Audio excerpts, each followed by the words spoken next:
Let's go to Orange, California, where Matt's on the line. Matt, you're on the Ken Coleman Show. Hey, Ken, how you doing today? I'm living the dream. Matt, how are you? I'm really excited to talk to you. Man, I'm excited to talk to you. What are we talking about today? Well, I was talking to Madison, and it sounds like I'm on the E stage, which is pretty cool because I just listened to that podcast yesterday. Good. So I feel like I've done pretty good on the dreaming. I'm sorry, on the discovery and the research. All right, so you're stage 3. It's time to start. Yeah, I'm pretty excited too. So I finished up my teaching credential actually at USC last year. It was a master's program where you get a teaching credential with it. I spent all of 2017 school year looking for a teaching job, so I substitute taught that whole year, applied to 13 different school districts, did not hear a single thing back, so kind of a shot to the confidence a little bit. Well, but let's dig into that. What give me some evidence that you actually use the proximity principle, which I talk about, where you were really strategic to make sure that you weren't just applying for these teaching jobs, but somebody who knew the decision maker was saying, you need to know about Matt. This guy is sharp. He loves teaching. He's ready to go. He's got the master's. He's qualified to teach. He's ready to go. We need to look at him. Has that happened in those 13? Say that.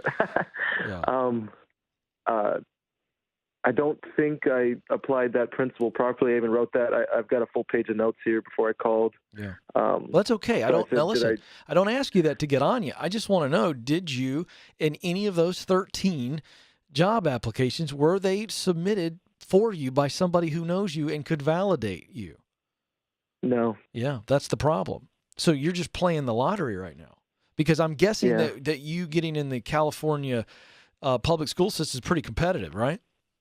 Yeah. Right. So here's the deal, Matt.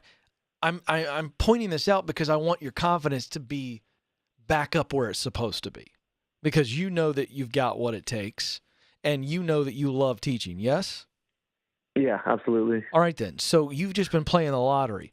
If I told you that the last 13 times that the Powerball or whatever it is, Mega Millions, I think that's like the combined now. But if I told you that I played the last 13. I said, hey, man, Matt, I bought one ticket or I bought 5 tickets. It doesn't matter. I played all 13. Man, I didn't win. My confidence is shot. What would you say to me? That is pretty funny. That makes sense. Right. You would go, Ken, why is your confidence shot? You've been playing the lottery. You know the chances are like 1 in 8 billion that you win. Wouldn't you say something to me like that? Absolutely. Okay, so isn't it kind of the same thing here? Like you've just thrown your resumes out, and I get why your confidence has been dinged a bit, but that's why you were supposed to call me today, because I'm telling you, my man, your confidence shouldn't be shot. You should be going, oh, I've been doing it wrong. If I do it right, I'm going to actually get results. Okay. Now, let me ask you this. Yeah. But let me ask you a quick question. Besides the public schools, have you applied? Actually, let me change my question. I don't care if you've applied, because I think you've been doing it wrong anyway. My question is, outside of the California public school system, have you looked into private schools? Have you thought about community colleges? Are you open to, or have you at least considered the other options where you can get out there and teach? Absolutely. I actually just applied to be a sub at a private school that's just around the corner from here. It's a Christian school, and I never really considered them because I never went there, but my wife actually went to private school K through 8, and she told me, you got to give that a shot. So I emailed the principal and just got an immediate response, and it was really positive, and that helped lift me up. That was only about a week ago. Right. All right, so I want to answer your question that you had, and then I want to come back to this opportunity in just a minute. So go ahead and ask your question. I'm going to come right back to that Christian school substitution deal. All right? What's your question? Absolutely. I've been working at a restaurant now for about 3.5 months. It's funny. I listen to the Dave Ramsey show all the time. We're on baby step 2 since, looking at the calendar, June 1st of last year. And I always heard him say, you're not allowed to step foot in a restaurant unless you're working there. So I just decided, hey, let's give that a shot. That's right. But I really like the communication skills I'm able to develop there. And I'm just wondering, does that seem like a good place to be, just to help me self-confidence wise to get back in the game? Yeah, I'm okay with it, but I'd rather you find an opportunity to teach, whether it be in your church, teach a Sunday school class, or Okay. teach coach a team. Yeah. I mean, I don't know if you like sports or not. Do you like sports? Oh, I love sports. What's your I'm a favorite? big sports fan. What's your favorite sport? My wife got me into hockey a lot, but I watch baseball when I can, and, all right, so here's and my football point. every Sunday. All right, so coach a youth football team or a youth hockey team. To me, Yeah. there's nothing better than coaching young people when it comes to sharpening your teaching skills and your communication skills. Makes sense. Yeah. Or again, teach another class. Teach some type of class that's not in the, there's a million things you could teach that aren't full-time teaching, okay? So Yeah. I'm okay with the waiter thing, but I don't think being a waiter makes you a better teacher. What makes you a better teacher is getting out there and instructing somebody in something.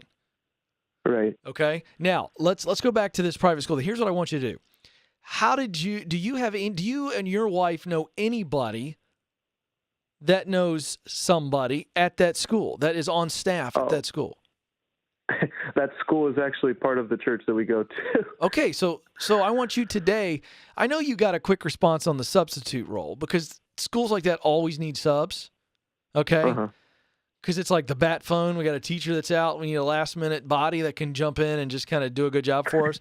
But I want you, now that they've at least know who you are, you need to now practice the proximity principle here, and I want you to think about the 2 or 3 people in the church that you know well, so they can say, we know Matt and his wife very well, and they know somebody on staff at the school, ideally a principal. Okay? They actually do. The man that runs the church service, the music service every Sunday is friends with him, the principal. All right, and how are you friends with the music guy? My wife has been part of that music scene for 15 years now or so. So you go talk to him and you say, hey, would you be willing to set up coffee with me and the principal? Say, hey, and just a personal connection. Say, hey, let me tell you about Matt. He's already contacted the school, and you guys have gotten back to him already, but he is looking for a full-time job. He's done this. He's subbed in the California system, the public school system. He's a fantastic guy. I've known he and his wife for X amount of years, and I think he'd be an amazing addition to your staff. Even if you don't have anything open right now, would you be willing to do coffee with him? Because I can vouch for him. That sounds amazing. All right, so here's the deal. They may not have an opening right away, but you go have coffee with this guy and share your heart with him and say that you'd love to join any great school staff where you can love on kids and teach them. And then say, hey, but I'm willing to bust my tail and do an excellent job, be the best substitute teacher you've ever had. And it's a job interview for you guys. You can see how I do in the classroom. Do you see I actually wrote that under my talents. I put hardest worker in the room. So. Right, so do you see how that works? Absolutely. But here's the thing, Matt. You got to do the same thing with other public schools that you might continue to apply for. You're not going to stop applying. And here's another one for you. Why don't you go back to the 13 and instead of reapplying, don't reapply. Find somebody that knows somebody that knows somebody. Here's the deal. I'm writing the proximity book, principle book right now, and we're in the final stages of it. And I wrote this last night. I got to share this. This is great for you, Matt.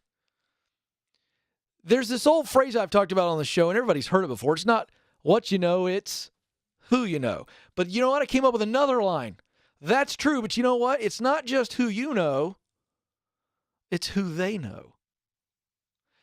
It's who you know and who they know. Like, your network is their network. So I'm talking about your close friends, your family, your acquaintances. It's not just who you know, it's who they know. That's the proximity principle. I got so excited last night. It's about 10:15, and my golden doodle won't leave me alone. He's breathing all over me, and I'm trying to write. And I'm like, Ellis, would you just get away from me? And I was trying to figure out, what's the thought here? I want people to really get this, how do you take your network, your web of connections, and spread it out? And you got to understand, it's not just who you know, it's who they know. So, Matt, you got to go back to those 13 schools, but not like you did last time. This time, you're going to do the due diligence, and you're going to find somebody that knows somebody that knows somebody who can go, let me tell you about Matt. and let them walk your resume in. Let me blow some people's minds. If you do what I just said that Matt needs to do, you don't even have to formally apply. Like, why don't you just let somebody agree to walk your resume in and hand it to the person who's hiring and go, hey, this person right here, full recommendation. It's your decision. I understand.